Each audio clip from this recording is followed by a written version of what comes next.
Every day, something dramatic happens in the Caribbean that affects our lives. We'll give you the details. We'll give you the facts on Caribbean Perspective with Eddie Frederick. Host Eddie Frederick. So glad you can join us. 2 senior judges square off in Port of Spain. This story takes the lead in our 948th edition of Caribbean Perspective for Wednesday, 23rd September 2020. Details after this important message. The hurricane season is now upon us, so we as Caribbean people need to remember to think safety and be prepared. Avoid venturing outside during a storm or hurricane, especially if there are strong winds. Rooftops and other debris are often blown about and can cause great damage.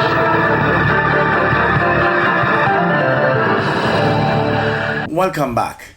Know your place. That was a message sent by Chief Justice of Trinidad and Tobago Ivor Archie to Justice Frank C. Prasad. More in this comprehensive news item of TV6 News. This comes after C. Prasad objected to Archie's decision to prohibit most in-person hearings at court buildings. C. Prasad urged the CJ to reconsider, saying that he's worried about the effect of what he calls this draconian shutdown measure. The Chief Justice has issued a scathing response saying, quote, "My dear Frank, yet again you appear to believe that your independence extends to administration. It does not. When and if you hold the position of Chief Justice, you will have administrative responsibility. At this time, you do not." End quote. Archie said he's growing wary of the attempts by C. Prasad to challenge the Chief Justice and his administration at every step. The CJ added, quote, "While I'm quite used to your opting to write to me as Chief Justice and copying same to all judges and your letters mysteriously being reproduced in the newspapers, I notice that you have surpassed even your normal level of disrespect by copying the administrative officer of the Law Association and a single attorney, presumably who either represents you or one of the parties in a matter before you." End quote. Archie ended his response by saying, "I thus continue to pray that you eventually mature into the suitable professional you have the potential inside to become." On another matter involving the judiciary, Chief Justice Ivor Archie is expected to testify before the court tomorrow.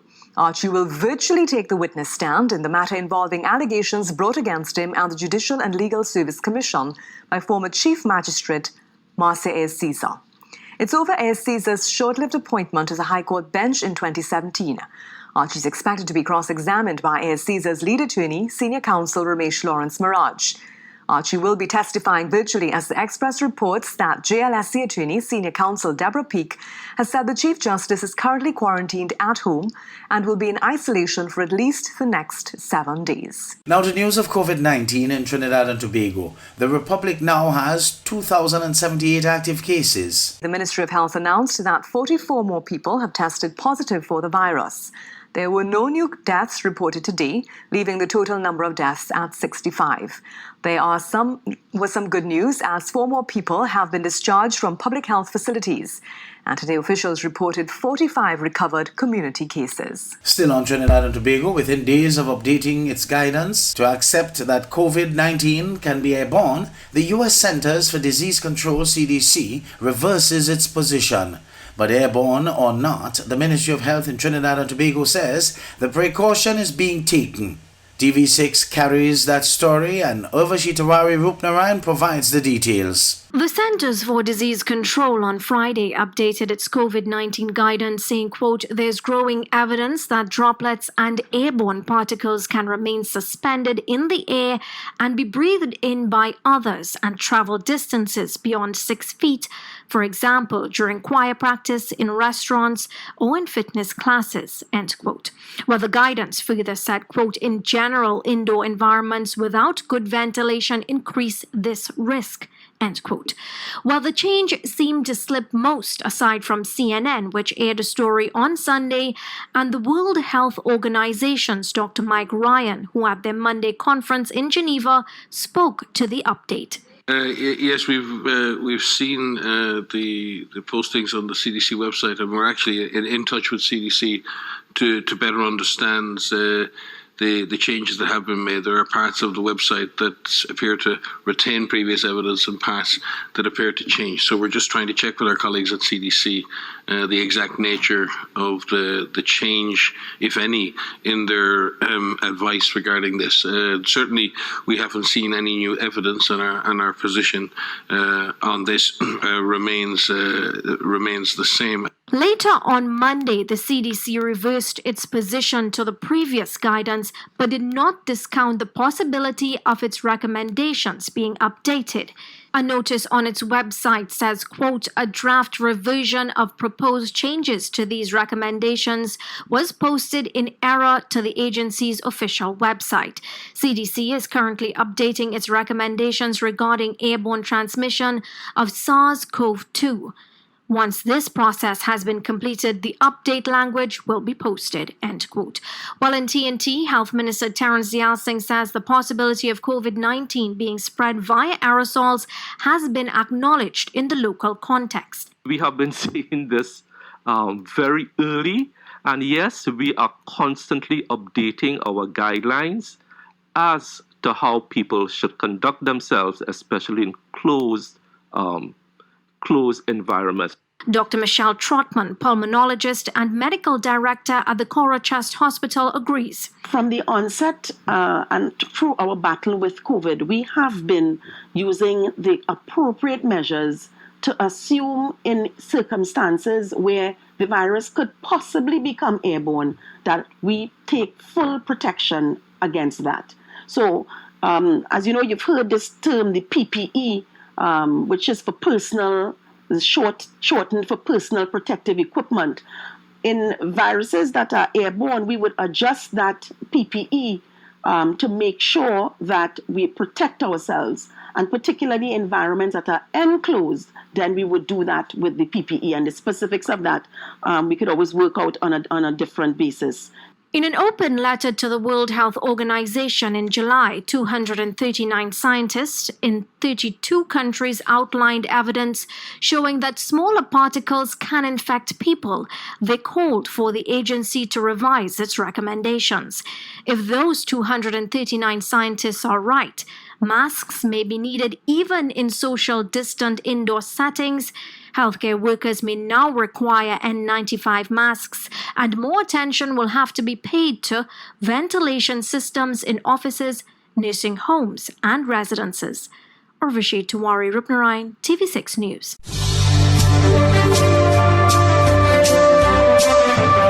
You're listening to Caribbean Perspective with Eddie Frederick.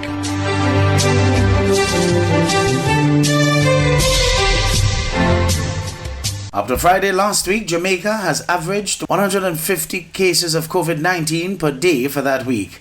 In spite of the alarming numbers, the Health Ministry has announced that it is still struggling to clear the COVID-19 test backlog. Herman Green of TVJ News tells us more. Speaking at a press briefing on Thursday, Chief Medical Officer Dr. Jacqueline Bisesa-McKenzie said it's a daily challenge to bring the COVID-19 testing up to date. It comes after more concerns from persons waiting for test results. Dr. Bisesa-McKenzie explained that the backlog is still mainly due to a shortage of test kits. We have discussed the challenges that we face in terms of availability of the reagents on a consistent basis. So I know that many persons are concerned. They see the testing at 300, 400, some days 500, some days, and then they see a spike, 700, 800, 900 tests. Whenever we see those spikes, that means that we have gotten a supply of test kits. She further stated that the ministry is using two different methods of testing. Testing on the open PCR machine, where we are supplied with reagents through PAHO WHO and through some procurements on our own. And that continues, and on a regular basis the test amount ranges from between 300 to 500 tests on those machines. When we have the COBAS machine working at the same time, we will get about the same amount of tests on the COBAS itself, so we will double the number of test results that we see. The decision by the Ministry of Health to introduce antigen tests for COVID-19 is receiving the thumbs up from medical practitioners. Antigen tests, which is to be introduced next month, will be easily accessible and reduce turnaround time for results. The ministry says the tests will be cheaper and the results will be ready within 30 minutes. Dr. Alfred Dawes, who was speaking today on the morning agenda on Power 106, believes the health ministry made the right decision in introducing rapid tests for COVID-19, especially with the upsurge in cases. As a matter of fact, I posit that it is the best way forward that we try to get a less sensitive test that will pick up persons who are capable of transmitting the disease rather than trying to pick up evidence of the disease in the body, whether or not you can transmit.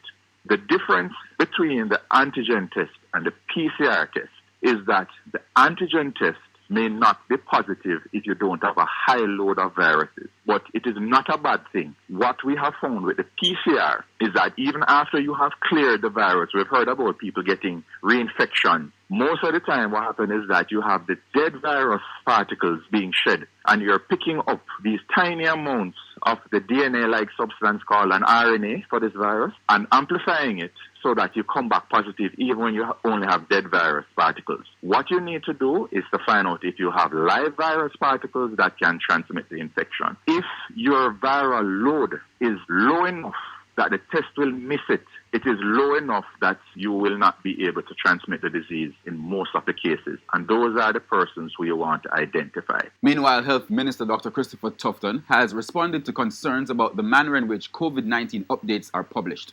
Since Monday, the ministry has been publishing the COVID-19 data on its website at 10 o'clock each morning. However, there have been calls for the ministry to revert to sending updates on social media.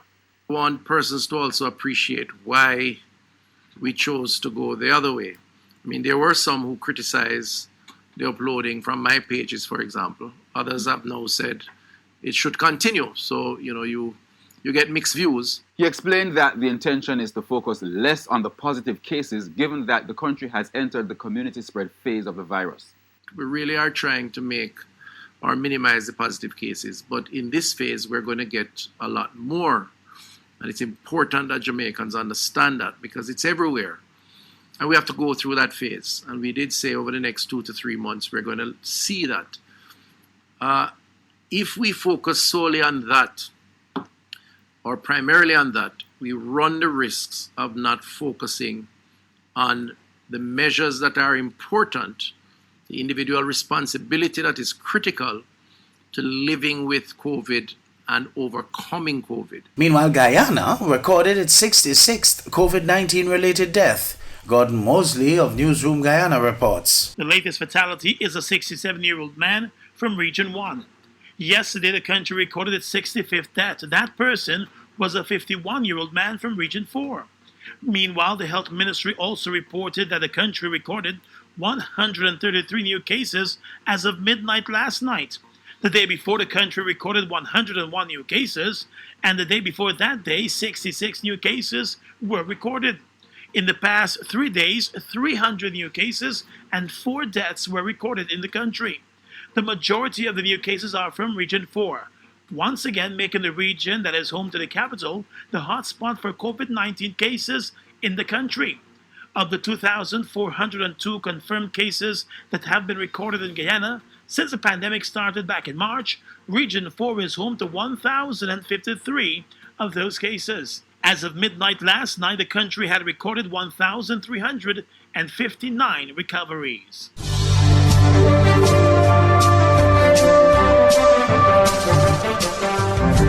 I am Eddie Frederick. This has been Caribbean Perspective, a whole new approach to highlighting developments in the Caribbean. In the meantime, please continue to log on to CaribbeanPerspective.com for more daily news and more.